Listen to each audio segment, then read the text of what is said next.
میرا یہ قدم تمام اولیاء کرام کی گردن پر ہے۔ ایک مرتبہ محلہ حلبہ میں اپنے مہمان خانے میں وعظ فرماتے ہوئے حضور سیدنا غوث اعظم پر اچانک حالت کشف طاری ہوئی۔ آپ رحمت اللہ علیہ نے فرمایا، میرا یہ قدم ہر ولی اللہ کی گردن پر ہے۔ یہ ارشاد سن کر تمام اولیاء اللہ نے اپنی گردنیں جھکا دیں۔ صلحائے امت نے اس کی توضیح فرمائی ہے کہ آپ رحمت اللہ علیہ کے عہد مبارک اور بعد میں قیامت تک آپ کی عطا کے بغیر ولی اللہ ولایت کے درجے پر فائز نہیں ہو سکتا۔ سلطان الہند حضرت خواجہ معین الدین چشتی المعروف خواجہ غریب نواز اس وقت خراسان کے پہاڑوں پر مجاہدات میں مشغول تھے۔ انہوں نے بھی حضور سیدنا غوث اعظم کا ارشاد گرامی سن کر اپنی گردن جھکا دی اور یوں عرض گزار ہوئے، آپ کے قدمین شریفین میرے سر اور میرے آنکھوں پر ہیں۔ حضور سیدنا غوث اعظم فرماتے ہیں کہ میں 10 برس کی عمر میں اپنے شہر کے مکتب میں حصول علم کے لیے جایا کرتا تھا۔ اس وقت میرے ساتھ ملائکہ بھی ہوتے تھے جو میرے آگے پیچھے میری حفاظت کے لیے چلتے تھے۔ جب میں مدرسہ پہنچتا تو یہ منادی کرتے تھے، اللہ کے ولی کے لیے جگہ خالی کر دو۔ چنانچہ وہ میرے لیے جگہ خالی کر دیتے تھے۔ ایک مرتبہ میں نے ایک ایسے شخص کو دیکھا جس نے فرشتوں کی آواز سن کر کہا، جس میں کوئی مزاحمت نہ ہوگی، کہ یہ ایک نہایت معزز گھرانے کا فرد ہے اور عن قریب اس کو وہ عظمت حاصل ہوگی جس میں کوئی مزاحمت نہ ہوگی، اور اس کو ایسا قرب نصیب ہوگا کہ اس کو کوئی فریب نہ دے سکے گا۔ پھر 40 برس بعد میں نے اس شخص کو پہچانا۔ وہ شخص ابدالوں میں سے تھا۔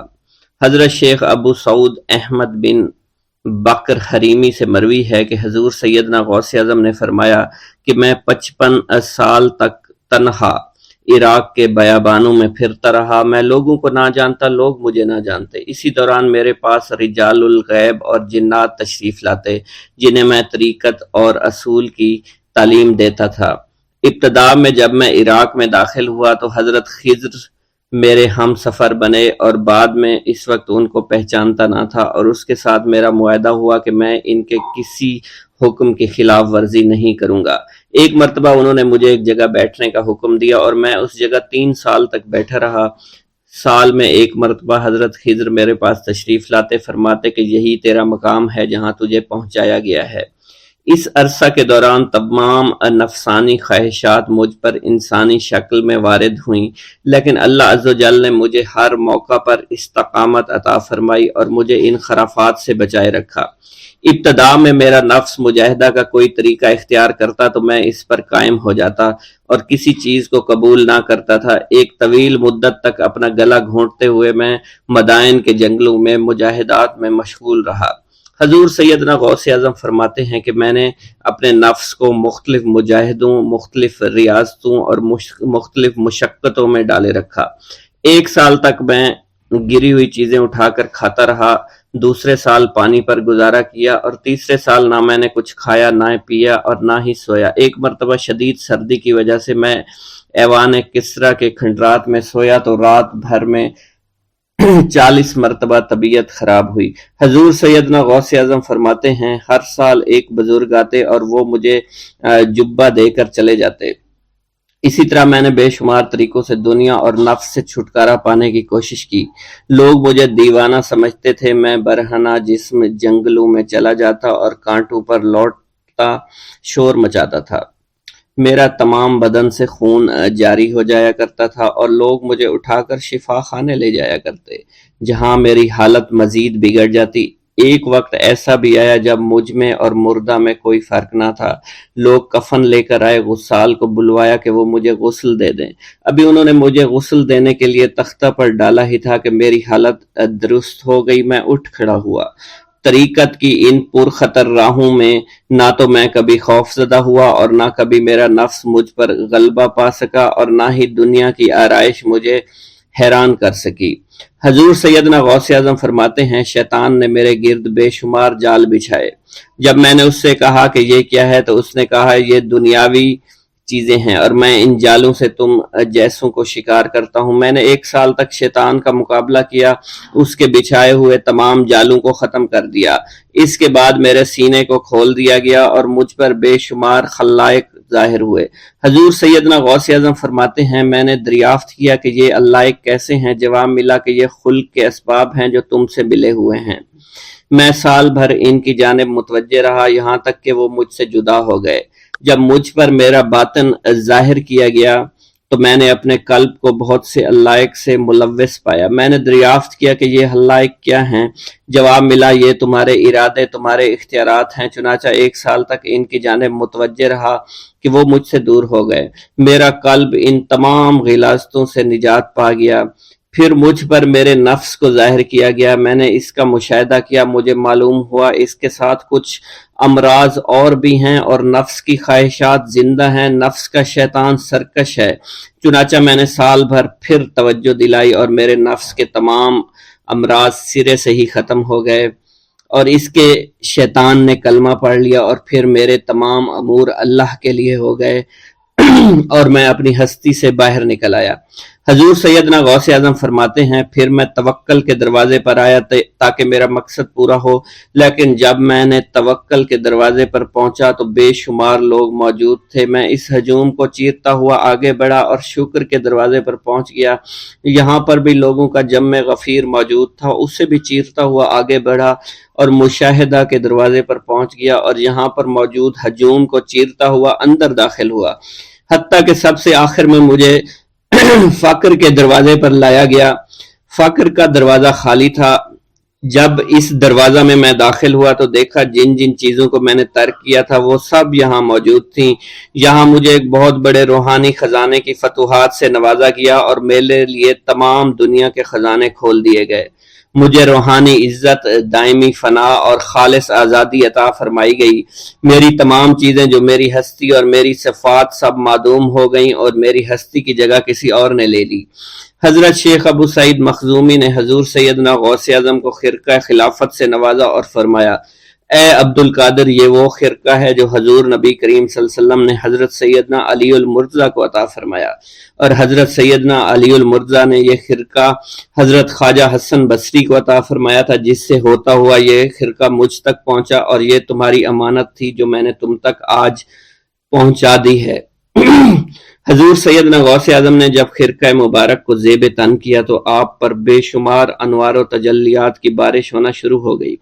حضور سیدنا غوث اعظم نے حضرت شیخ ابو سعید مخزومی کے مدرسہ میں تدریسی فرائض سر انجام دینا شروع کر دیے۔ آپ کے لیے فی الحال تدریسی مصروفیات کے علاوہ کوئی کام نہ تھا۔ آپ کی شبانہ روز کی محنت سے آپ کے نام کا شعرہ کچھ ہی دنوں میں سارے بغداد میں پھیل گیا۔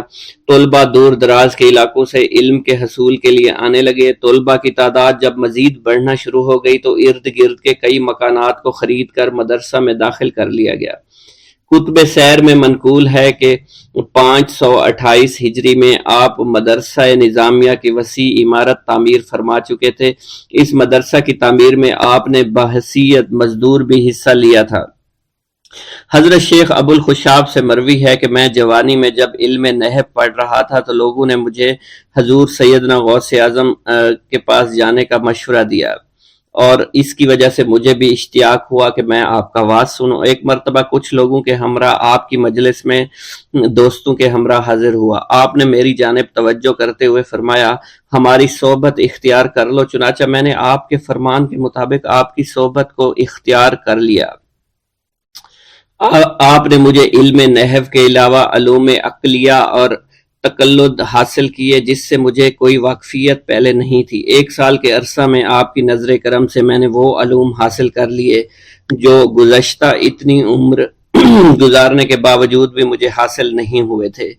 منقول ہے حضرت شیخ بقا بن بطو، شیخ علی بن ہیتی اور شیخ کیلوی جب حضور سیدنا غوث اعظم کے مدرسہ میں آتے تو جھاڑو دیا کرتے تھے اور چھڑکاؤ کرتے تھے، لیکن آپ کی اجازت کے بغیر کبھی اندر داخل نہ ہوتے تھے۔ اجازت ملنے کے بعد آپ حضرات اندر داخل ہوتے اور اجازت ملنے پر ہی بیٹھتے تھے۔ آپ سے امان طلب کرتے اور امان مل جانے کے بعد مؤدب ہو کر بیٹھ جاتے۔ جس وقت آپ کہیں جانے کا ارادہ کرتے تو یہ حضرات سواری کے ہمراہ چلتے۔ آپ انہیں اس فعل سے منع فرمایا کرتے تھے اور کہتے تھے کہ ہمیں آپ کے ذریعے قرب الہی حاصل ہوا ہے۔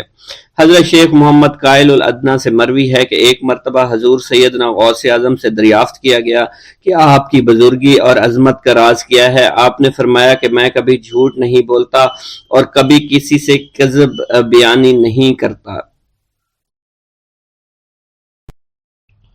بھوک اللہ کے خزانوں میں سے ایک خزانہ ہے۔ حضرت شیخ ابو محمد فرماتے ہیں، ایک روز میں حضور سیدنا غوث اعظم کی خدمت میں ایسی حالت میں حاضر ہوا کہ فاقہ سے تھا اور میرے اہل و عیال بھی کئی دنوں سے بھوکے تھے۔ میں نے آپ کی خدمت میں سلام عرض کیا تو آپ نے میری دلی کیفیت کو بھانپتے ہوئے فرمایا، اے جونی، بھوک اللہ تعالیٰ کے خزانوں میں سے ایک خزانہ ہے، اور اللہ عز و جل جس کو دوست رکھتا ہے اس کو فاقہ کی نعمت عطا فرما دیا کرتا ہے۔ حضرت شیخ زین الدین فرماتے ہیں، ایک مرتبہ میں اور ایک میرا دوست حج کی ادائیگی کے بعد بغداد شریف آئے۔ بغداد شریف میں ہم کسی کو جانتے نہیں تھے اور ہمارے پاس صرف ایک قبضہ کمان تھی جسے فروخت کر کے ہم نے کچھ چاول خریدے اور انہیں پکایا۔ ہم ان چاولوں سے سیر نہ ہو سکے اور نہ ہی ہمیں کوئی لطف محسوس ہوا۔ بعد ازاں ہم حضور سیدنا غوث اعظم کی محفل میں حاضر ہوئے تو آپ کچھ کلام فرما رہے تھے۔ ہمیں دیکھتے ہی آپ نے اپنا کلام قطع کر لیا اور فرمانے لگے، حجاز مقدس سے کچھ مہمان آئے اور ان کے پاس قبضہ کمان کے سوا کچھ نہ تھا جسے انہوں نے فروخت کر کے چاول خریدے اور انہیں پکا کر کھایا، لیکن نہ ہی وہ سیر ہوئے اور نہ ہی لطف اندوز۔ حضرت شیخ زین الدین ابو الحسن علی بن ابو طاہر ابراہیم انصاری فرماتے ہیں، ہم نے جب حضور سیدنا غوث اعظم کا یہ کلام سنا تو ہم نہایت حیران ہوئے۔ محفل کے اختتام پر آپ نے دسترخوان بچھوایا۔ میں نے آہستگی سے اپنے دوست سے اس کی پسندیدہ چیز کے متعلق پوچھا تو اس نے کہا، حلوہ کھانا چاہتا ہے، اور میرے دل میں اس وقت شہد کی خواہش پیدا ہوئی۔ ابھی یہ سب کچھ ہمارے دلوں میں ہی تھا کہ حضور سیدنا غوث اعظم نے اپنے خادمین کو حکم دیا، جاؤ حلوہ شہد لے آؤ۔ خادمین نے حکم کی، تعمیل کی اور حلوہ اور شہد ہمارے سامنے لا کر رکھ دیا۔ آپ کا اس طرح ہمارے دلوں کی بات پر مطلع ہونے سے ہم حیران رہ گئے۔ حضرت ابو حفص عمر بن صالح بغدادی ایک مرتبہ اپنی اونٹنی کو ہانکتے ہوئے حضور سیدنا غوث اعظم کی خدمت میں حاضر ہوئے۔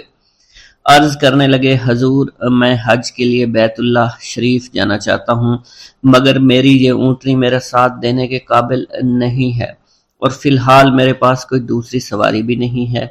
آپ نے اس اونٹنی کی پشت پر ہاتھ پھیرا۔ اس کے بعد حضرت ابو حفص عمر بن صالح بغدادی نے اس اونٹنی کو ایڑی لگائی تو وہ اونٹنی بیت اللہ شریف تک بھاگتی ہی چلی گئی اور کوئی دوسری سواری اس کے قریب نہیں پہنچ سکی۔ حضرت ابو حامد فرماتے ہیں، میں ایک مرتبہ بغداد شریف میں حضور سیدنا غوث اعظم کی خدمت میں حاضر ہوا اور اپنا مصلی آپ کے نزدیک بچھا کر بیٹھ گیا۔ آپ نے مجھ سے فرمایا، اے حامد، تم عنقریب بادشاہوں کے دسترخوان پر بیٹھو گے۔ چنانچہ جب میں حران واپس پہنچا تو سلطان نور الدین زنگی نے مجھے اپنے پاس رہنے پر مجبور کر دیا اور مجھے اپنا مصاحب خاص مقرر کر دیا اور ناظم اوقاف مقرر فرمایا۔ حضرت شیخ ابو المظفر اسماعیل سے منقول ہے کہ ایک مرتبہ حضرت شیخ الہیتی بیمار ہو گئے۔ حضور سیدنا غوث اعظم ان کی عیادت کے لیے تشریف لائے۔ آپ نے ان کے نزدیک کھجور کے 2 درخت دیکھے جو 4 سال سے خشک تھے اور ان پر پھل نہیں آتا تھا۔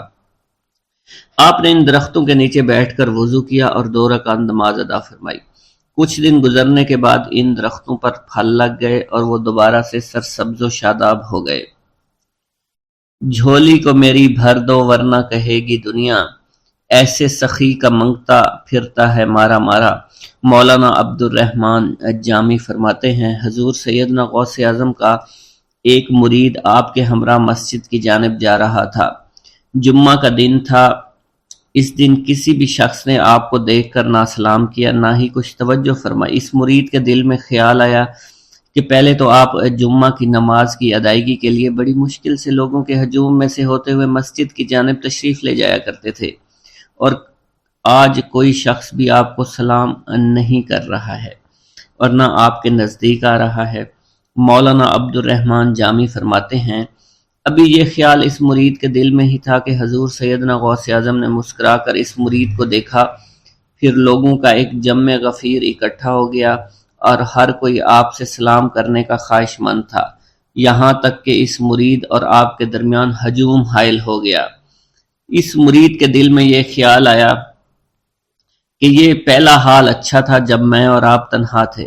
مولانا عبد الرحمن جامی فرماتے ہیں، حضور سیدنا غوث اعظم شیخ عبد القادر جیلانی نے ایک مرتبہ پھر اس مرید کی دلی کیفیت کو بھانپتے ہوئے فرمایا، تمہیں معلوم نہیں لوگوں کے دل میری مٹھی میں ہیں، میں انہیں چاہوں تو پھیر دوں، چاہوں تو اپنی جانب متوجہ کر لوں۔ ایک مرتبہ ایک عورت حضور سیدنا غوث اعظم کی خدمت میں بیٹے کو لے کر حاضر ہوئی، عرض کیا، میرے اس بیٹے کو آپ سے دلی لگاؤ ہے، آپ اسے اپنی غلامی میں قبول فرما لیں، میں اللہ عز و جل اور آپ کی خاطر اپنے بیٹے پر اپنے حق کو معاف کرتی ہوں۔ آپ نے اس لڑکے کو قبول فرما لیا۔ چند روز بعد وہ عورت اپنے بیٹے سے ملنے کے لیے آئی تو وہ لڑکا آپ کے حکم سے مجاہدات میں مشغول تھا اور بے حد کمزور اور لاغر ہو چکا تھا۔ اس عورت نے جب آپ کو دیکھا تو آپ اس وقت مرغی کا گوشت کھا رہے تھے، آپ کے سامنے ہڈیاں پڑی ہوئی تھی۔ اس عورت نے آپ سے کہا کہ آپ خود تو مرغی کھاتے ہیں جبکہ میرا بیٹا سخت مجاہدات میں مشغول ہے۔ آپ نے اس عورت کی بات سننے کے بعد ہڈیوں کی جانب اشارہ کیا اور حکم دیا، اللہ عز و جل کے حکم سے زندہ ہو جاؤ۔ آپ کا یہ فرمانا تھا کہ ان ہڈیوں سے ایک سالم مرغی زندہ کھڑی ہو گئی۔ آپ نے فرمایا کہ جب تیرا بیٹا اس منزل پر پہنچ جائے گا تو پھر جو چاہے گا کھائے گا۔ منقول ہے ایک مرتبہ حضور سیدنا غوث اعظم کو اللہ عز و جل کی جانب سے حکم ہوا کہ 700 مردوں اور 700 عورتوں کو واصل باللہ کریں۔ آپ نے اللہ کے اس فرمان کے مطابق مجمع عام میں نظر دوڑائی تو مجمع میں سے 700 مرد اور 700 عورتیں علیحدہ ہو گئیں۔ آپ نے ان پر نگاہ ولایت ڈالی تو وہ سب واصل اللہ ہو گئے۔ حضور سیدنا غوث اعظم مدینہ منورہ میں حضور نبی کریم کے روضہ مبارک پر حاضری دینے کے بعد باپیادہ بغداد شریف واپس تشریف لا رہے تھے۔ راستے میں ایک چور جو کہ ناکہ لگا کر کسی مسافر کا انتظار کر رہا تھا، اس نے آپ کو قریب آنے پر روک لیا۔ آپ نے اس چور سے دریافت کیا، تم کون ہو؟ اس نے کہا، دیہاتی ہوں۔ آپ کو بذریعہ کشف اس کی بدنیتی کی خبر ہو چکی تھی۔ اسی دوران اس چور کے دل میں خیال پیدا ہوا کہ یہ غوث اعظم ہوں گے۔ آپ نے اس کے دل کی بات کو بھانپتے ہوئے فرمایا کہ میں عبد القادر ہوں۔ چور نے جب آپ کی بات سنی فوراً قدموں میں گر پڑا اور معافی کا خواستگار ہوا۔ آپ کو اس کی حالت پر ترس آ گیا۔ آپ نے اللہ عز و جل کے حضور اس کے لیے دعا فرمائی تو ندائے غیبی سنائی دی، اے غوث، اس چور کو سیدھے راستہ دکھاتے ہوئے قطب بنا دو۔ آپ نے اس چور کی جانب نگاہ دوڑائی تو آپ کے فیض روحانی سے قطب کے درجے پر وہ فائز ہو گیا۔ حضرت شیخ ابو عباس خضر بن عبداللہ بن یحیی حسینی فرماتے ہیں، ایک مرتبہ میں نے خلیفہ ابو المظفر یوسف عباسی کو حضور سیدنا غوث اعظم شیخ عبد القادر جیلانی کی خدمت میں موجود پایا۔ اس نے آپ سے کسی کرامت کو دیکھنے کی درخواست کی اور کہا کہ اس سے میرا دل مطمئن ہو جائے گا۔ حضور سیدنا غوث اعظم حضرت سیدنا شیخ عبد القادر جیلانی نے خلیفہ سے پوچھا کہ تو کیا چاہتا ہے؟ اس نے کہا کہ ایک سیب، اور اس وقت عراق میں سیبوں کا موسم نہ تھا۔ آپ نے اپنے دستے مبارک فضا میں بلند کیا اور دیکھتے ہی دیکھتے آپ کے ہاتھ میں 2 سیب آ گئے۔ آپ نے ایک سیب ابو المظفر کو دیا اور دوسرا خود رکھ لیا۔ ابو المظفر نے جب اپنا سیب چیرا تو اس میں سے کیڑا نکل آیا۔ اس نے جب اپنا سیب چیرا تو یہ اندر سے سفید تھا، اس میں سے کستوری کی خوشبو آ رہی تھی۔ ابو المظفر نے وجہ دریافت کی تو آپ نے فرمایا، اس سیب میں سے کیڑا اس وجہ سے نکلا کیونکہ اس سیب کو ظالم کا ہاتھ لگا ہوا تھا۔ حضرت شیخ ابو محمد سے مروی ہے، ایک مرتبہ میں حضور سیدنا غوث اعظم کی خدمت میں بغداد شریف حاضر ہوا۔ کچھ دنوں تک آپ کے ہاں قیام پذیر رہا اور روحانی فیوز و برکات سے مالا مال ہوا۔ بعد ازاں جب میں واپس اپنے ملک مصر روانہ ہونا لگا تو آپ نے مجھ سے فرمایا کہ کبھی کسی سے کوئی چیز مت مانگنا۔ پھر آپ نے اپنی انگشت شہادت میرے منہ میں ڈالی اور فرمایا کہ اسے اچھی طرح چوسو۔ چنانچہ میں نے آپ کے فرمان کے مطابق ایسا ہی کیا۔ جب میں آپ سے اجازت لینے کے بعد واپس اپنے ملک مصر روانہ ہوا تو بغداد شریف سے مصر تک کی طویل مسافت کے دوران مجھے کچھ بھوک محسوس نہیں ہوئی، اور میں جوں جوں آگے بڑھتا رہا اپنے جسم میں توانائی کو پہلے سے زیادہ پاتا۔ دریائے دجلہ پر مصلی بچھانا۔ حضرت سہیل بن عبداللہ فرماتے ہیں، ایک مرتبہ حضور سیدنا غوث اعظم شیخ عبد القادر جیلانی رحمۃ اللہ علیہ عرصہ دراز تک اہل عراق کی نظروں سے اوجھل رہے۔ لوگوں نے آپ کی تلاش شروع کی تو معلوم ہوا کہ آپ کو دریائے دجلہ کی جانب جاتے ہوئے دیکھا گیا ہے۔ جب آپ کو تلاش کرتے ہوئے لوگ دریائے دجلہ کے کنارے پہنچے تو دیکھا آپ پانی پر چلتے ہوئے آ رہے ہیں۔ اسی دوران مچھلیاں بکثرت آپ کی خدمت میں حاضر ہو کر سلام عرض کر رہی ہیں۔ اسی دوران نماز ظہر کا وقت ہو گیا اور ایک سبز رنگ کا سونے و چاندی سے مزین مصلی نظر آیا جو کہ تخت سلیمانی کی مانند تھا، اور وہ مصلی دریائے دجلہ کے اوپر معلق ہو گیا۔ جب وہ مصلی بچھ گیا تو بہت سے لوگ آئے اور اس مصلی کے برابر کھڑے ہو گئے۔ ان لوگوں کے چہروں سے بہادری اور شجاعت جھلک رہی تھی۔ سب لوگ جو آپ کی تلاش میں آئے تھے ان کی زبانیں گنگ ہو چکی تھی، ان کی آنکھوں سے آنسو جاری تھے۔ ایک پروقار شخصیت نے آگے بڑھ کر تکبیر پڑھی اور آپ نے نماز کی امامت فرمائی۔ ملک شام میں ایک ابدال کا وصال ہو گیا۔ حضور سیدنا غوث اعظم سرزمین عراق سے فوری روحانی طور پر وہاں تشریف لے گئے۔ اس ابدال کا جنازہ میں حضرت خضر علیہ السلام اور دیگر ابدال بھی تشریف لائے۔ نماز جنازہ کی ادائیگی کے بعد آپ نے حضرت خضر سے کہا کہ قسطنطنیہ میں فلاں کافر کو یہاں لاؤ۔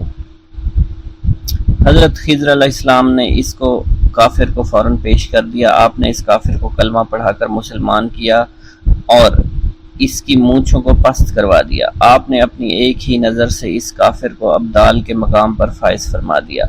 آپ نے تمام ابدالوں کو مخاطب کرتے ہوئے فرمایا کہ میں اسے وصال پانے والے ابدال کے مقام پر تعینات کرتا ہوں، جس پر تمام ابدالوں نے اپنے سر تسلیم خم کر دیے۔ حضور سیدنا غوث اعظم شیخ عبد القادر جیلانی کو ایک مرتبہ رمضان المبارک کے دوران 70 مختلف لوگوں نے افطاری کی دعوت دی۔ آپ نے ہر ایک کی دعوت کو قبول فرما لیا۔ دعوت دینے والے افراد کو ایک دوسرے کی دعوت کا علم بالکل بھی نہیں تھا۔ آپ مقررہ وقت پر ان سب کے گھروں میں تشریف لے گئے اور ان کے ساتھ افطاری فرمائی۔ اسی دوران آپ نے اپنے آستانہ پر بھی افطاری فرمائی۔ صبح جب ہر شخص اپنی اس سعادت کی گفتگو کر رہا تھا تو انہیں معلوم ہوا کہ آپ نے ہر گھر میں افطاری کی ہے۔ اسی دوران خدام آستانہ عالیہ پر بھی آ گئے اور کہنے لگے، آپ نے حسب معمول آستانہ عالیہ پر بھی کل ہی افطاری فرمائی تھی۔ جب آپ کی خدمت میں اس بات کو بیان کیا گیا تو آپ نے فرمایا کہ تمام لوگ اپنے قول میں سچے ہیں اور میں نے ہر ایک کی دعوت کو قبول کیا اور ہر ایک کے گھر کے ساتھ افطاری فرمائی۔ منقول ہے خلیفہ وقت نے جب ابو یحییٰ بن سعید جو کہ ابن المزاحم ظالم کے نام سے مشہور تھا کو قاضی کے عہدے پر تعینات کیا۔ حضور سیدنا غوث اعظم ممبر پر جلوہ افروز ہوئے اور خلیفہ کو مخاطب کرتے ہوئے فرمایا کہ تم نے ایک ظالم شخص کو قاضی مقرر کیا ہے۔ کل جب تم اللہ تعالیٰ کی بارگاہ میں حاضر ہوگے تو اس وقت کیا جواب دو گے؟ خلیفہ کو جب آپ کی اس خطاب کی خبر ہوئی تو وہ کانپ اٹھا، رونا شروع کر دیا۔ اس نے فوراً ابو یحییٰ کو قاضی القضاء کے عہدے سے معزول کر دیا۔ حضرت شیخ ابو عباس خضر حسین فرماتے ہیں، ایک رات ہم سب حضور سیدنا غوث اعظم کی خدمت میں حاضر تھے۔ خلیفہ وقت حاضر ہوا اور آپ کی خدمت میں سلام کرنے کے بعد مؤدب ہو کر وہ بیٹھ گیا۔ اس نے آپ کی خدمت میں 10 تھیلیاں دیناروں سے بھری ہوئی پیش کرنا چاہییں، لیکن آپ نے انہیں قبول کرنے سے انکار کر دیا۔ جب خلیفہ کا اصرار زیادہ ہوا تو آپ نے ان میں سے 2 تھیلیوں کو پکڑ کر نچوڑا، جس میں سے خون ٹپکنا شروع ہو گیا۔ آپ نے خلیفہ سے فرمایا، تم لوگوں کا خون نچوڑ کر میرے پاس لائے ہو۔ اس کی بات سن کر خلیفہ بے ہوش ہو گیا۔ آپ نے فرمایا، اگر مجھے خلیفہ کے آل رسول اللہ صلی اللہ علیہ وسلم کی عزت نہ ہوتی تو میں اس خون کو اس کے محلوں کی جانب بہا دیتا۔ حضرت شیخ ابو قاسم سے منقول ہے، حضور سیدنا غوث اعظم ہوا میں چلا کرتے تھے، فرماتے تھے کہ سورج جب تک مجھے سلام نہ کرے نہیں نکلتا۔ ہر سال میرے پاس آ کر مجھے سلام کرتا ہے اور بتاتا ہے کہ مجھ میں فلاں فلاں واقعات ہوں گے۔ اسی طرح مہینہ، ہفتہ اور دن مجھے سلام کرنے کے لیے آتے ہیں اور بتاتے ہیں کہ ہم فلاں فلاں امر وقوع پذیر ہوں گے۔ مجھے اپنے رب کی قسم لوح محفوظ میں نیک و بد میری آنکھوں کے سامنے پیش کیا جاتا ہے۔ میں مشاہدہ خداوندی اور علم خداوندی کے سمندروں میں غوطہ زن رہتا ہوں۔ میں تم سب پر حجت اللہ ہوں۔ میں روح زمین پر رسول اللہ صلی اللہ علیہ وسلم کا نائب اور وارث ہوں۔ شیخ المشائخ حضرت ابو قاسم خلف سے منقول ہے، فرماتے ہیں حضرت ابو عمرو عثمان بن اسماعیل نے مجھے 905 ہجری میں بغداد بھیجا تاکہ میں ان کے لیے حضرت امام احمد بن حنبل کی کتاب مسند امام احمد کا نسخہ لا سکوں۔ جب میں بغداد شریف آیا میں نے لوگوں کا حضور سیدنا غوث اعظم کی جانب مائل دیکھا۔ مجھے معلوم ہوا کہ آپ جو کہتے وہ وقوع پذیر ہو جاتا۔ دفتن میرے دل میں یہ خیال آیا کہ یہ اگر میرے دل کی بات بتا دیں تو میں ان کی ولایت کا قائل ہو جاؤں گا۔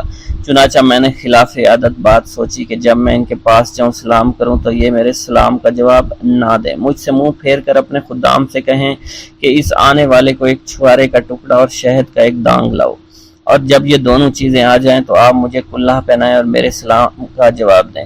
حضرت ابو قاسم فرماتے ہیں یہ سب دل میں سوچتے ہوئے میں ان کے پاس جا پہنچا۔ میں نے آپ کو سلام کیا، آپ نے میرے سلام کا جواب دینے کی بجائے منہ پھیر لیا۔ اپنے خادم سے کہا جاؤ چھوارے کا ٹکڑا اور شہد کا دانگ لاؤ جو دانہ بھر سے زیادہ نہ ہو۔ اللہ عز و جل کی قسم آپ نے وہی الفاظ دہرائے جو میرے دل میں تھے۔ پھر جب خادم وہ چیزیں لے آیا تو آپ نے میرے سامنے پیش کی اور مجھے کلاه پہنانے کے بعد میرے سلام کا جواب دیا اور فرمایا، اے خلف تو یہی چاہتا تھا۔ حضرت ابو قاسم خلف بن عیاش شافی فرماتے ہیں میں دل سے آپ کی عظمت کا قائل ہو گیا، آپ کی خدمت میں رہ کر احادیث کا علم حاصل کیا۔ حضرت شیخ ابو مظفر منصور فرماتے ہیں میں حضور صلی اللہ علیہ وسلم حضور سیدنا غوث اعظم رحمۃ اللہ علیہ کی خدمت میں حاضر ہوا۔ اس وقت میں جوان تھا اور میرے پاس فلسفہ علم الروح کی ایک کتاب تھی۔ آپ نے مجھ سے فرمایا اے منصور یہ کتاب تیرا برا ساتھی ہے، اٹھو اسے دھو دو۔ حضرت شیخ ابو مظفر منصور فرماتے ہیں مگر میرے دل نے اس کو دھو ڈالنا مناسب نہیں سمجھا۔ اس کتاب میں منقول چند مسائل مجھے بے حد مرغوب تھے۔ میں نے ارادہ کیا کہ میں آپ کے سامنے سے اٹھوں اور اس کی کتاب کو گھر لے جاؤں۔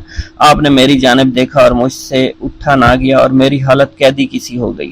آپ نے مجھ سے فرمایا کتاب دو۔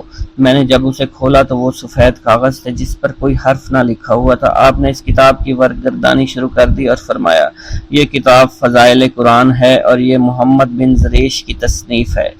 حضرت شیخ ابو مظفر منصور فرماتے ہیں پھر آپ نے وہ کتاب مجھے واپس فرما دی۔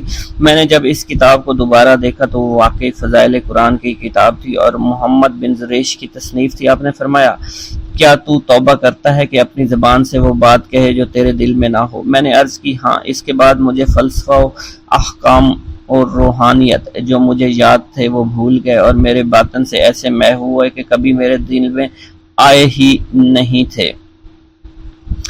منقول ہے حضور سیدنا غوث اعظم شیخ عبد القادر جیلانی کے زمانہ میں ایک مقرب کی ولایت سلب کر لی گئی۔ سب چھوٹے بڑے اس کو حقارت کی نگاہ سے دیکھنے لگے۔ اس نے 360 اولیاء اللہ سے التجا کی کہ وہ اس کے حق میں دعا فرمائیں، لیکن اس کا نام لوح محفوظ پر اشتیاق کی فہرست میں لکھ دیا گیا تھا۔ ان اولیاء اللہ نے اس کو بتایا کہ تم کامیاب نہیں ہوگے۔ اس کے چہرے کا رنگ سیاہ پڑ گیا۔ اس شخص نے حضور سیدنا غوث اعظم کی خدمت میں حاضر ہو کر دعا کی درخواست کی۔ آپ نے فرمایا تم اللہ کی بارگاہ میں مردود ہو گئے، مگر میں تمہیں اللہ کی اذن سے مقبول بنا سکتا ہوں۔ پھر حضور سیدنا غوث اعظم نے اس کے لیے بارگاہ الہی میں دعا فرمائی۔ غیب سے ندا آئی، کیا تمہیں معلوم ہے تم سے پہلے بھی 360 اولیاء اللہ اس کے لیے سفارش کر چکے ہیں، لیکن اس کا نام لوح محفوظ پر اشتیاق کی فہرست میں لکھا جا چکا ہے۔ آپ نے عرض کیا، یا الہی تو مردود کو مقبول اور مقبول کو مردود بنانے پر قادر ہے، اگر تیری منشا یہی ہے تو نے اس کو مقبول بنانے کے لیے مجھ سے دعا کیوں کروائی؟ غیبی ندا آئی، اے عبد القادر، اسے میں نے تمہارے سپرد کیا، تم اسے چاہے جو سزا دو اور جو چاہے بنا دو۔ چنانچہ آپ کی دعا سے وہ پھر سے بارگاہ الہی میں مقبول ہو گیا۔ حضرت شیخ ابو صالح سے منقول ہے، حضرت شیخ ابو مدین نے مجھے حضور سیدنا غوث اعظم کی خدمت میں بغداد فقر کی تعلیم کے لیے بھیجا۔ آپ نے مجھے 20 دن تک اپنے خلوت خانہ کے دروازے پر بٹھائے رکھا۔ 20 روز گزرنے کے بعد مجھے قبلہ رو ہونے کا حکم دیا گیا۔ جب میں قبلہ رو ہو گیا تو آپ نے فرمایا، اے ابو صالح اس طرف دیکھ۔ چنانچہ جب میں نے اس کی جانب دیکھا تو آپ نے فرمایا، کیا دیکھ رہے ہو؟ میں نے عرض کیا، بیت اللہ شریف میری آنکھوں کے سامنے ہے۔ آپ نے مجھے حکم دیا، اب مغرب کی سمت دیکھ۔ میں نے اپنا چہرہ مغرب کی سمت کیا تو آپ نے دریافت کیا کہ آپ کیا دیکھ رہے ہو؟ میں اپنے مرشد پاک حضرت ابو مدین کو دیکھ رہا ہوں۔ ایک مرتبہ سنان نامی عیسائی پادری نے حضور سیدنا غوث اعظم کی محفل میں حاضر ہو کر سلام عرض کیا اور حاضرین میں کھڑے ہو کر بیان دیا کہ میں یمن کا رہنے والا ہوں۔ میں نے ارادہ کیا کہ میں اسلام قبول کروں۔ اسی دوران میرے دل میں خیال پیدا ہوا کہ میں اس دور کی سب سے بہترین شخصیت کے دست مبارک پر کلمہ پڑھوں۔ اسی سوچ کے مجھے نیند آ گئی۔ خواب میں مجھے حضرت سیدنا عیسیٰ علیہ السلام کی زیارت نصیب ہوئی۔ آپ نے مجھ سے ارشاد فرمایا کہ تم بغداد شریف چلے جاؤ اور شیخ عبد القادر جیلانی کے دست حق پر اسلام قبول کرو، کیونکہ اس وقت وہ روئے زمین پر تمام لوگوں میں افضل اور اعلیٰ ہے۔ خطبہ کا آغاز حمد و ثنا سے کیا کرتے تھے۔ حضور سیدنا غوث اعظم کے صاحبزادے حضرت شیخ سید عبد الرحمن فرماتے ہیں کہ والد بزرگوار اپنے وعظ کے دوران الحمدللہ رب العالمین کہہ کر خاموش ہو جاتے اور دوبارہ کہہ کر سکوت فرماتے تھے، اور تیسری مرتبہ کہنے کے بعد کچھ دیر توقف فرماتے، اور آپ کی محفل میں تمام اولیاء حاضر و ناظر اور خاموش ہو جایا کرتے تھے۔ پھر آپ کی محفل میں اولیاء ملائکہ ایک کثیر تعداد میں آ جاتے جو محفل کے بعد نظر نہیں آیا کرتے تھے۔ آپ اپنے خطاب کو یوں شروع فرماتے، تمام تعریفیں اللہ کے لیے ہیں، اس کی مخلوق کی تعداد اس کے عرش کے وزن کے مطابق، اور بے حد تعریفیں جس سے اس کی ذات راضی ہو جائے، اس کے کلمات کی روشنی کے مطابق، اس کے علم کے مطابق، اس کی مرضی اور منشا کے مطابق، اور اس کی مخلوق کے مطابق جسے اس نے پیدا کیا، وہی عالم الغیب ہے، رحمان و رحیم ہے۔ میں گواہی دیتا ہوں اس کے سوا کوئی عبادت کے لائق ہی نہیں ہے، اور تمام کائنات اس کی تخلیق ہیں، تمام تعریفیں اسی کے لیے ہیں۔ وہ زندہ ہے، ہمیشہ زندہ رہے گا، اسے موت نہیں آتی بلکہ وہ مارتا ہے، تمام بھلائیاں اسی کے لیے ہیں، اور واحد ہے، یکتا ہے، کوئی شریک نہیں ہے، کوئی وزیر نہیں ہے۔ اس نے نہ کسی کو جنا ہے اور نہ ہی اسے کسی نے جنا ہے، وہ بلند و بالا ہے، اس جیسا کوئی نہیں۔ میں اس کی گواہی دیتا ہوں حضور نبی کریم صلی اللہ علیہ وآلہ وسلم اللہ کے رسول، اللہ کے پیغمبر ہیں، وہ تمام مخلوقات سے افضل ہیں۔ اللہ عز و جل نے ان کی ہدایت دے کر ان کو بھیجا تاکہ وہ دین اسلام کو تمام ادیان پر بلند کریں، خواہ مشرکین اس کو برا سمجھیں۔ اللہ راضی ہو خلیفہ اول حضرت سیدنا ابو بکر صدیق سے، جن کی تائید حق کے ساتھ تھی، جن کو حضور نبی کریم نے عقیق کا لقب دیا، جو پاک تھے، پاکیزہ نسل سے تعلق رکھتے تھے، جنہوں نے ہر موقع پر حضور نبی کریم صلی اللہ علیہ وسلم کی حمایت کی اور ان کی تصدیق فرمائی، اور اب بھی نبی کریم کے ہمراہ ابدی آرام فرما رہے ہیں۔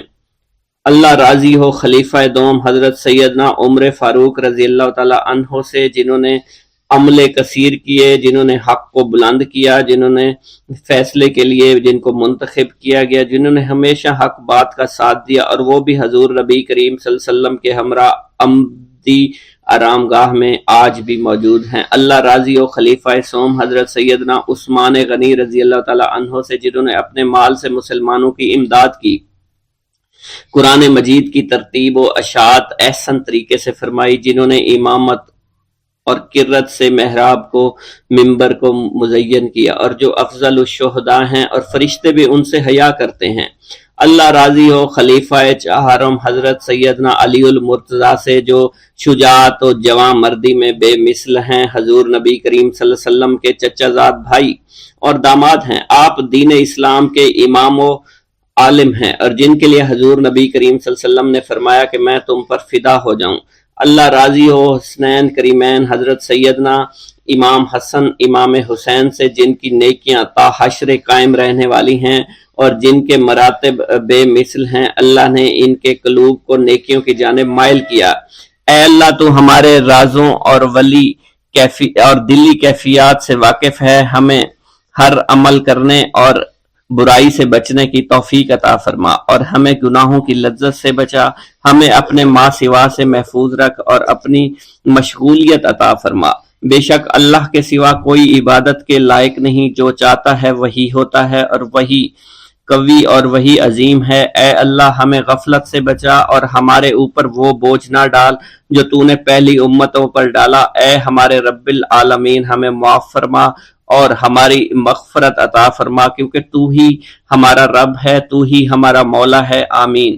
حضرت شیخ عبداللہ جبائی کا قول ہے کہ حضور سیدنا غوث اعظم رحمت اللہ علیہ نے مجھ سے ارشاد فرمایا کہ میرے نزدیک کھانا کھلانا اور حسن اخلاق افضل اور اعلیٰ ہیں۔ آپ کے پاس کبھی پیسہ نہیں ٹھہرا کرتا تھا، اگر صبح کے وقت آپ کے پاس 1000 دینار آ جاتے تو شام تک وہ غریبوں اور محتاجوں میں تقسیم ہو جایا کرتے تھے۔ حضور سیدنا غوث اعظم کی پرورش نہایت ہی بابرکت ماحول میں ہوئی۔ آپ نے ابتدا میں گوشہ نشینی اختیار کی اور خود کو دنیاوی غلاظتوں سے پاک رکھا۔ آپ نے 51 برس کی عمر میں شادی کی۔ جب آپ سے اس بارے میں دریافت کیا گیا تو آپ نے فرمایا، جب مجھے حضور نبی کریم صلی اللہ علیہ وسلم نے نکاح کی اجازت دی تو میں نے نکاح کر لیا۔ حضور سیدنا غوث اعظم نے اپنی ذات کو اللہ عز و جل کی خوشنودی کے لیے وقف کر رکھا تھا۔ آپ کی راتیں جاگ کر گزرا کرتی تھی اور ساری رات آپ مراقبہ اور مشاہدہ میں گم ہوا کرتے تھے۔ آپ کی عادت مبارکہ تھی کہ آپ سجدہ کو دراز کیا کرتے تھے اور بیٹھ کر مراقبہ فرمایا کرتے تھے۔ اسی دوران آپ کا جسم مبارک نورانی شعاؤں کے زیر اثر ہوتا اور کئی مرتبہ آپ نورانی شعاؤں میں غائب ہو جایا کرتے تھے۔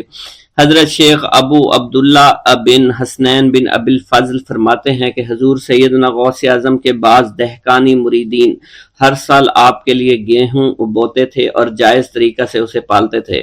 پھر آپ کے بعض مریدین اسے پیستے اور آپ کے لیے ہر روز 4-5 روٹیاں پکاتے اور شام کو آپ کے پاس روٹیاں لے کر آیا کرتے تھے۔ آپ حاضرین میں ایک ایک ٹکڑا تقسیم کر دیتے اور جو بچ جاتا وہ اپنے لیے رکھ لیا کرتے تھے۔ حضرت شیخ خضر حسنی سے منقول ہے، حضور سیدنا غوث اعظم ایک شکستہ دل فقیر کو دیکھا۔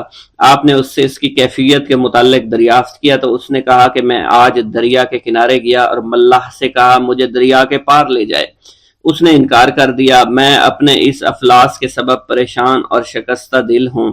ابھی اس فقیر کا کلام جاری تھا کہ ایک شخص آپ کی خدمت میں حاضر ہوا اور 30 دینار آپ کی خدمت میں پیش کیے۔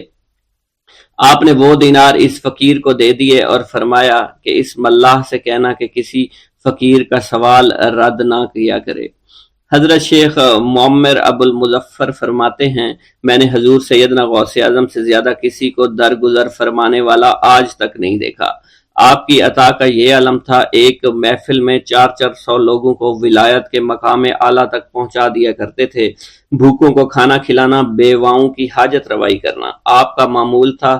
جب کسی بیمار کے متعلق سنتے تو فوراً اس کی عیادت کے لیے تشریف لے جایا کرتے تھے۔ فقراء کو آپ رحمت اللہ علیہ کے در سے بغیر سوال کیے عطا ہو جایا کرتا تھا۔ حضور سیدنا غوث اعظم نے فرمایا کہ مخلوق سے کنارہ کشی سے پہلے علم حاصل کرو، کیونکہ جو شخص علم کے بغیر عبادت کرتا ہے وہ اصلاح سے زیادہ فساد میں مبتلا ہو جاتا ہے۔ تمہیں چاہیے کہ شمع شریعت اپنے ہمراہ لے کر علم کی روشنی میں علم عمل کرو، پھر اللہ تعالیٰ تمہیں علم لدنی کا وارث بنا دے گا جس سے تم ناواقف ہو۔ تمہیں چاہیے کہ تمام اسباب و ذرائع سے تعلق منقطع کر کے رشتہ داروں اور احباب سے جدائی اختیار کرو، تاکہ تم اپنے زہد کی وجہ سے اپنی قوت باطنی اور اپنے حسن ادب کا مشاہدہ کر سکو۔ خدا کے علاوہ تمام عالم و اسباب سے اس خوف سے منقطع ہو جاؤ تاکہ تمہاری شمع معرفت نہ بجھ جائے، اور جب تم 40 دن اپنے رب کے لیے مخصوص کر دو گے تو تمہارے قلب سے حکمت کے چشمے جاری ہو جائیں گے اور تم معرفت الہی کی تپش کا مشاہدہ کرنے لگے گے، جس کو حضرت موسیٰ علیہ السلام نے اپنے شجر قلب پر محسوس کیا تھا۔ اس کیفیت کے بعد تم اپنے نفس و خواہش، اپنے شیطان سے، اپنی طبیعت اور اپنے وجود سے کہو گے کہ ٹھہر جا، میں نے اس آگ کا مشاہدہ کر لیا ہے جو قلب موسیٰ علیہ السلام پر روشن ہوئی تھی۔ اس کے بعد تمہارے قلب میں باطن سے یہ آواز آنے لگے گی کہ میں ہی تمہارا رب ہوں، میری ہی عبادت کرو، میرے غیر کی اطاعت سے گریزاں ہو جاؤ، میرے سوا کسی سے تعلق مت رکھو، میری معرفت حاصل کر کے میرے غیر کو فراموش کرو، غیر سے اعراض کر کے میرے علم، میرے قرب، میرے ملک اور میری سلطنت کی جانب متوجہ رہو۔ جب تمہیں بقا الہی حاصل ہو جائے تو تمہاری زبان پر اندہ جاری ہو جائے گا اور تمام حجابات رفع ہو کر قلب سے کدورت زائل ہو جائے گی اور نفس کو مکمل سکون حاصل ہو جائے گا۔ پھر جب اس کے الطاف غالب ہو جائیں گے تو تمہیں خطاب کیا جائے گا، اے قلب، فرعون نفس کی طرف توجہ کر اور اس کو راہ ہدایت پر چلاتا ہوا میری جانب آ لے اور اس سے کہہ دے کہ میرا ہی اتباع کریں، پھر انہیں رشد کے راستے پر ہدایت کر کے اس سے تعلق قائم کر اور اس کے بعد پھر قطع تعلق کر کے دوبارہ استوار کر لے اور اسی طرح سے کرتا رہے۔ حضرت شیخ و معمر سے منقول ہے، فرماتے ہیں ایک مرتبہ میں حضور سیدنا غوث اعظم شیخ عبد القادر جیلانی رحمۃ اللہ علیہ کی خدمت میں حاضر تھا۔ آپ بیٹھے کچھ لکھ رہے تھے، اسی دوران چھت سے 3 مرتبہ مٹی گری، چوتھی مرتبہ ایسا ہوا آپ نے جلال میں آ کر اس جگہ دیکھا جہاں سے مٹی گر رہی تھی۔ اسی دوران ایک چوہا اس جگہ سے نیچے گرا اور مر گیا، یہ چوہا ہی وہاں سے مٹی کھود رہا تھا۔ حضرت شیخ عمر بن مسعود بزاز فرماتے ہیں حضور سیدنا غوث اعظم وضو فرما رہے تھے، اسی دوران ایک چڑیا نے آپ کی قمیض پر بیٹ کر دی، آپ نے جلالی نظروں سے چڑیا کو دیکھا، وہ چڑیا اسی وقت نیچے گری مر گئی۔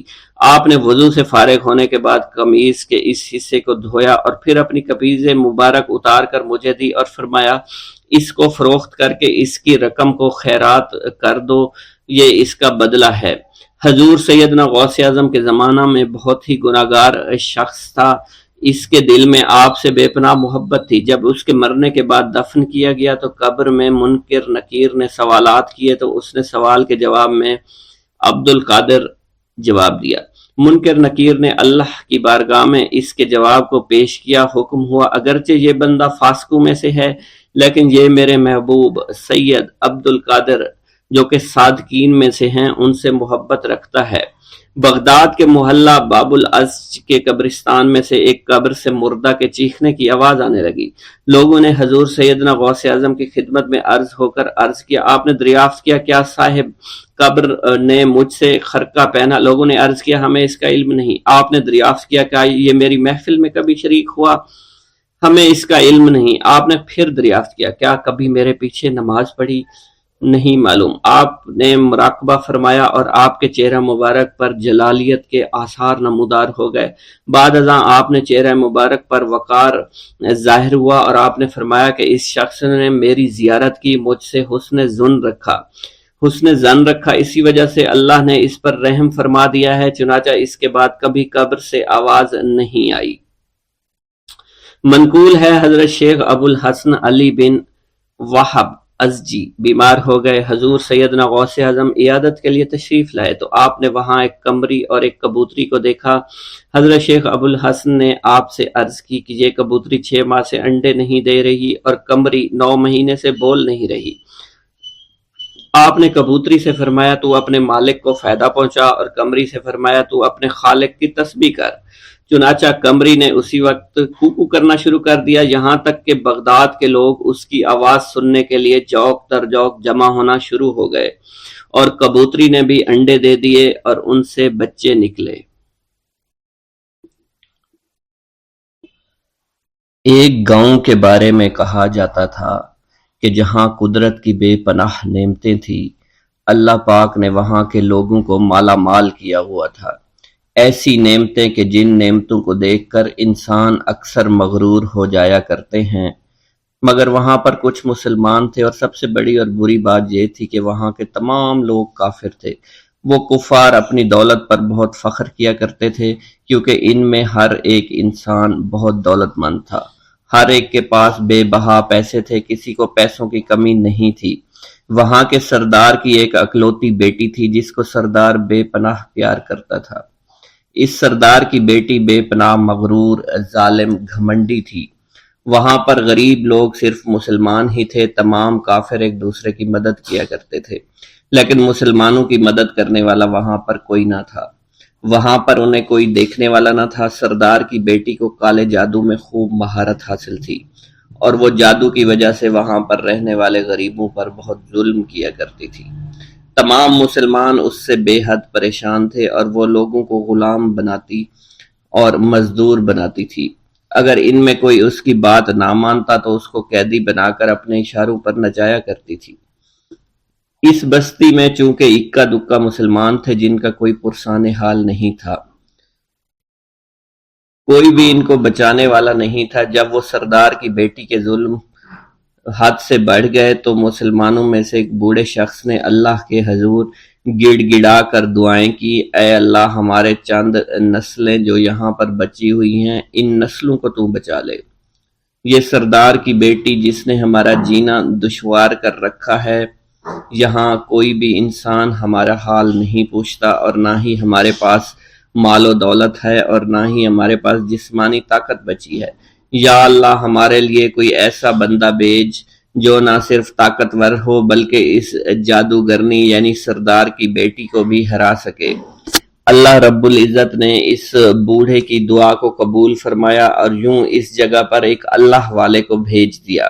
اور وہ اللہ والے ایسے ہی بستی میں داخل نہیں ہوئے، بلکہ ایک دن کچھ عجیب واقعہ ہوا۔ ان کافروں کا سردار جنگل میں سیر سپاٹے کرتے ہوئے نکلا تھا، بڑی شان سے چلتا ہوا وہ سفر کر رہا تھا۔ اچانک ایک زہریلا سانپ اس کے سامنے آیا۔ اس زہریلے سانپ نے بادشاہ کو ڈس لیا، اور وہ بے ہوش ہو کر زمین پر گر پڑا اور تڑپنے لگا۔ اس کے جو ساتھی تھے انہوں نے جب اپنے سردار کو یوں تڑپتا ہوا دیکھا اور سردار کی غیر حالت دیکھی تو کہ جسے ایک زہریلے سانپ نے کاٹ لیا ہے، تو وہ فوراً اسے اٹھا کر گھر لے آئے تاکہ اسے بچانے کے لیے کچھ کیا جا سکے۔ اس لڑکی نے اپنے باپ کی جب یہ حالت دیکھی تو اپنے آس پاس کے بڑے بڑے حکیموں کو بلایا، لیکن عجیب بات یہ تھی کہ لاکھ کوشش کے باوجود زہر نکالنے میں سارے ناکام ہو رہے تھے، اور زہر تیزی کے ساتھ اس کے جسم میں پھیلتا چلا جا رہا تھا۔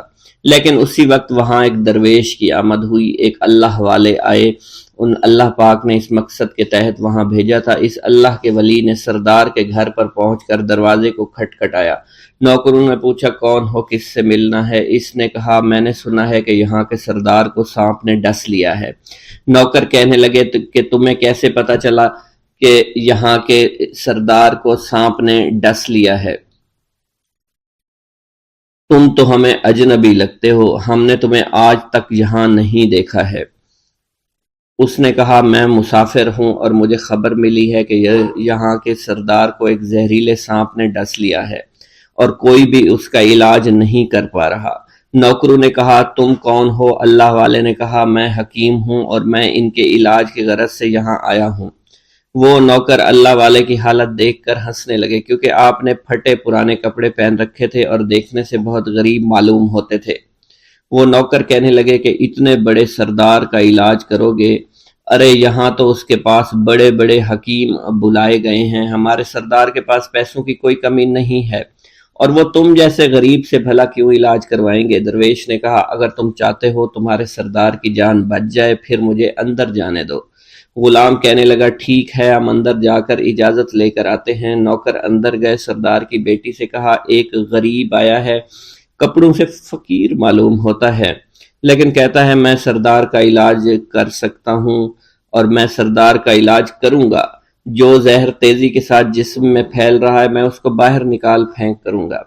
اس کی بیٹی کہنے لگی ٹھیک ہے بلا لو۔ جب وہ اللہ والے اس کے گھر کے اندر گئے تو دیکھا سردار تڑپ رہا تھا، ٹانگ کو بار بار بستر پر پٹخ رہا تھا۔ اللہ والے نے اس کے پیر کی طرف دیکھا جہاں سانپ نے اس کو کاٹا تھا، اسی جگہ اللہ والے نے تھوک دیا، فوراً وہاں سے بھاگ گئے۔ اس کے سارے سپاہی اس کی بیٹی دیکھ کر حیران رہ گئے کہ یہ بھلا کون سا دیوانہ ہے، کمرے میں آیا، علاج کی بجائے اسی جگہ پر تھوک دیا جہاں صرف کاٹا تھا، اور بھاگ بھی گیا۔ اس کو کوئی گرفتار نہیں کر سکا۔ سردار کی بیٹی غصے میں تل ملا اٹھی کہ اس نے جو گستاخی کی ہے اس کی کوئی بات نہیں، تھوک کو میں صاف کروا دوں گی، مگر اس کو تو میں ابھی گرفتار کرواتی ہوں۔ اور اس نے اپنے سردار کے ایک نوکر سے کہا کہ اس تھوک کو صاف کرو۔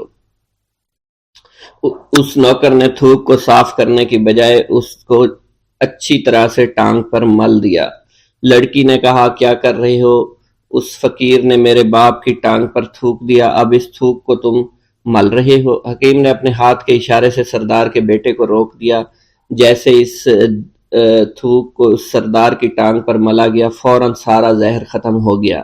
جو ٹانگ کٹنے کے قابل تھی وہ ٹانگ بالکل ٹھیک ہو چکی تھی، جو نیلی پڑ چکی تھی اب اصلی حالت میں آہستہ آہستہ واپس آ رہی تھی۔ اور جب وہ قبیلے کا سردار بالکل ٹھیک ہو گیا، ہوش میں آ گیا تو حیران رہ گیا۔ اسے بتایا کہ فقیر بابا کے تھوک کی وجہ سے آپ ٹھیک ہوئے ہیں۔ اس نے کہا وہ بزرگ تو ہمارے لیے مسیحا ہے، تم لوگوں نے انہیں جانے کیوں دیا؟ انہیں میرے پاس لے کر آؤ، انہوں نے ہم پر بہت بڑا احسان کیا ہے، ہم اس کے احسان کا بدلہ ضرور چکائیں گے۔ اس کی بیٹی جو خاموشی سے باپ کو دیکھ رہی تھی، اس نے کچھ بھی نہ کہا۔ گاؤں کے سردار کے کہنے پر سارے سپاہی اللہ والے کو ڈھونڈنے کے لیے نکل گئے۔ وہ چاروں طرف پھیل گئے لیکن کہیں بھی اللہ والے کا پتہ نہیں چل رہا تھا۔ پھر جب سپاہی تلاش کرتے کرتے جنگل میں داخل ہوئے، وہاں ایک درخت کے نیچے ایک آدمی کو عبادت کرتے ہوئے دیکھا۔ وہ غور سے اس کو دیکھ رہے تھے اور کہہ رہے تھے یہ کس طرح کی عبادت کر رہے ہیں؟ ہم لوگ تو اپنے بتوں کے آگے ہاتھ جوڑتے ہیں، یہ نہ جانے کس کو سجدہ کر رہے ہیں۔ خیر، عبادت کے فوراً بعد اللہ والے کو پکڑ لیا، گاؤں کے سردار کے سامنے پیش کیا۔ وہ کہنے لگا آپ کون ہیں اور کہاں سے آئے ہیں؟ سب سے پہلے تو میں گستاخی کی معافی چاہتا ہوں، میرے لوگوں نے آپ کے ساتھ بڑی بدتمیزی کی، لیکن آپ کی وجہ سے آج میں زندہ ہوں۔ ہم گناہ گاروں کی وجہ سے آپ جیسے لوگوں کو بہت تکلیف ہوئی ہے، اس لیے میں معذرت چاہتا ہوں۔ آپ سے درخواست کرتا ہوں کہ آپ میری طرف سے یہ قیمتی لباس یعنی کپڑے اور عربی گھوڑا قبول کیجئے۔ اللہ والوں نے اس کی طرف مسکرا کر دیکھا اور کہا یہ گھوڑا، یہ لباس بہت قیمتی ہے، مگر یہ لباس پہن کر اس گھوڑے کے لیے گھاس کاٹوں گا تو کیا اچھا لگوں گا؟ سردار نے کہا فکر نہ کریں، گھوڑے کے ساتھ ساتھ ہم آپ کو نوکر بھی دیں گے۔ اللہ والے نے کہا کہ اتنی مال و دولت اور نوکروں کے ساتھ میں اکیلا رہوں گا؟ گاؤں کا سردار بولا حضور آپ کی یہ بات سن کر میں سوچ میں گم ہو گیا ہوں، لیکن یہ میری بیٹی آپ کے سامنے حاضر ہے۔ بیٹی حیرت سے اپنے باپ کو دیکھ رہی تھی کہ میرا باپ اب کیا کہنے والا ہے۔ سردار نے کہا میری بیٹی جسے آپ نے دیکھ لیا ہے اس کی شادی میں آپ سے کر دوں گا، مگر ایک شرط ہے کہ آپ کو اپنے مذہب کو چھوڑنا پڑے گا۔ میرے سپاہیوں نے آپ کو عبادت کرتے ہوئے دیکھا ہے، جہاں تک ہمارے معمولات ہیں ہم بتوں کے آگے سجدہ کرتے ہیں اور ان کی عبادت کرتے ہیں، اور آپ جس کے آگے سجدہ کرتے ہیں وہ اللہ ہے، یعنی آپ مسلمان ہیں، اس لیے آپ کو اپنا مذہب چھوڑنا پڑے گا۔ کیا آپ ایسا کر سکتے ہیں؟ اللہ والے نے کہا کہ مجھے ایک بات بتائیے، آپ سب کچھ دیکھ رہے ہیں، آپ نے مجھے یہ بھی دعا دی کہ میری اولادیں ہوں اور آپ کی نسل آپ کی بیٹی سے چلے گی۔ مجھے ایک بات بتائیں، اگر ان بچوں میں سے کسی بچے کو خدا نہ خواستہ کچھ ہو گیا تو کس کو رونا پڑے گا؟ سردار نے جواب دیا اگر خدا نہ خواستہ کچھ ایسا ہوا تو رونا مجھ کو ہی پڑے گا۔ اللہ والا نے مسکرا کر کہا اگر یہ سارا مال لے کر مجھے رونا ہی پڑا تو آپ اپنا گھوڑا، اپنی دولت، اپنی بیٹی، ہر چیز اپنے پاس رکھ لو۔ میں خوش ہوں، میں مسلمان ہوں، میں ٹھیک ہوں۔ اگر یہ تمام چیزیں لے کر مجھے اپنا محلہ چھوڑنا پڑے تو میں اپنی جان دے کر بھی اپنے مذہب کو نہیں چھوڑوں گا۔ جس طرح آپ نے مجھے نوازا ہے، میں اسی رب کے دین کو چھوڑ کر چلا جاؤں گا۔ صرف چند پیسوں کی خاطر میں ہر دن پیسہ نہیں کر سکتا، اور اپنی درویشی میں بہت خوش ہوں۔ اللہ نے مجھے جس مقصد کے لیے بھیجا تھا وہ میرا مقصد پورا ہو جائے گا۔